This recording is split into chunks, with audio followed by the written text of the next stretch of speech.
Tuan-tuan perempuan pernah belajar tentang VAK. Kan? Visual, auditory, kinesthetic. Kan? Gambaran, image, imajinasi, visual. Okay? Visual. Gambaran, paparan, image, whatever tuan-tuan perempuan. Ya? Auditory. Auditory nak faham mudah aja, audio lah. Kan? Bunyi-bunyi, ya? Suara, kan? Sound. Itu sama je lah ya tuan-tuan perempuan. Sama je. Bunyi, suara, music, ya? Ini adalah auditory. Dan kinesthetic ni adalah tentang tindakan, pergerakan, ya? Tindak balas, macam-macam, respon, ya? Ini adalah kinesthetic. Baik, tuan-tuan perempuan, saya nak kongsilah dengan tuan-tuan perempuan, ya? Sebab ramai sangat dah kalau pergi dekat mana-mana kursus penceramah tuan-tuan perempuan, ya? Pergi dekat mana-mana kursus penceramah, selalunya dia akan terangkan tentang VAK. Okey, nak jadi penceramah hebat perlu kuasai visual, gambaran, image, kan, cara kita menggunakan slide kita, kan, dan sebagainya lah, prop ke apa ke perempuan, itu visual. Dan juga auditory, kan, segala bunyi, kan, sedang berceramah perempuan, kita pun pasang muzik, kan, beralun, kan perempuan. Okey, kalau kinesthetic ni maksudnya boleh buat bersama-sama dengan penceramah, ataupun penceramah pun buat demo perempuan, kan, buat demo dengan kita punya audience. Baik, tuan-tuan perempuan, saya nak share dengan tuan-tuan perempuan macam mana nak jadi penceramah yang hebat sebenar-benarnya. Kekuatan penceramah di dekat mana. Tuan-tuan perempuan, waktu saya dijemput oleh pihak radio, okey, untuk menyampaikan motivasi pagi. Dia cakap motivasi pagi, tapi last sekali slot motivasi itu dia pasang pagi, dia pasang tengah hari, dia pasang petang, dia pasang malam, kan. So, kekuatan bagi penceramah ni dekat mana tuan-tuan perempuan? Bukan dekat visual, bukan dekat kinesthetik, tapi dekat auditory. Yang ini adalah suara. Kan?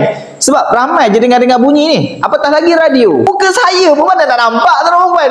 Nama dah radio, kan? Kecuali lah motivasi tu dia buat dalam televisyen tuan-tuan. Ingat tak kalau waktu dulu-dulu tuan-tuan, kan, ada motivasi pagi, ya, bersama dengan Dr. Fadilah Kamsah, ya, bersama dengan Dr. HM Tuah, kan? Ada gambar beliau, ada gambar, ada image, ya, sambil-sambil menyampaikan motivasi dekat situ. Pun begitu tuan-tuan, kekuatan bagi seorang penceramah adalah pada suara tuan-tuan. Dekat mana tuan-tuan? Dekat mana? Selalu yang kita belajar adalah bila sebut tentang suara, kita akan bercakap tentang suara tinggi, ya, suara mendatah, suara rendah, ya. Contoh, kita letak apa-apa yang perlu penekanan. Okey, apa-apa yang perlu penekanan. Contoh, ini wajib dibuat. Kan, kita pun menggunakan suara yang tinggi. Ini wajib dibuat. Kalau macam mendata, ya, tuan-tuan dan perempuan, hari ini, nampak tak? Di mendata tak ada naik, tak ada turun, ya. Kalau turun, hayatilah perjuangan bagaimana sahabat-sahabat kita di luar sana menahan kelaparan. Nampak tak?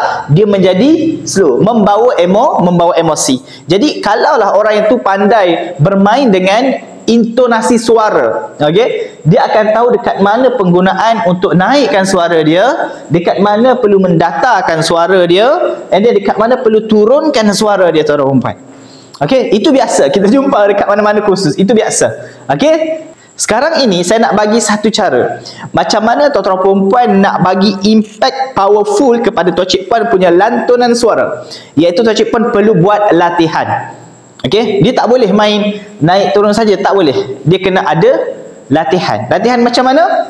Supaya lantunan suara tu dia ada variasi, kan? Dia ada variasi lantunan suara. Saya ambil satu contoh, tuan-tuan puan.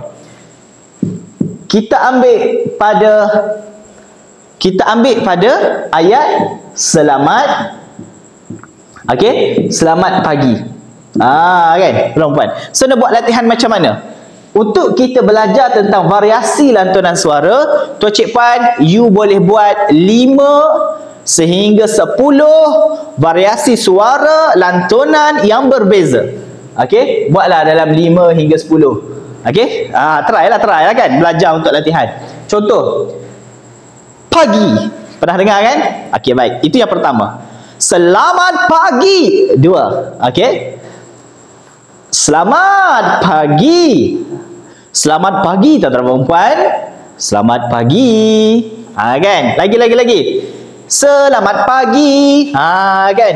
Selamat pagi. Okey kan?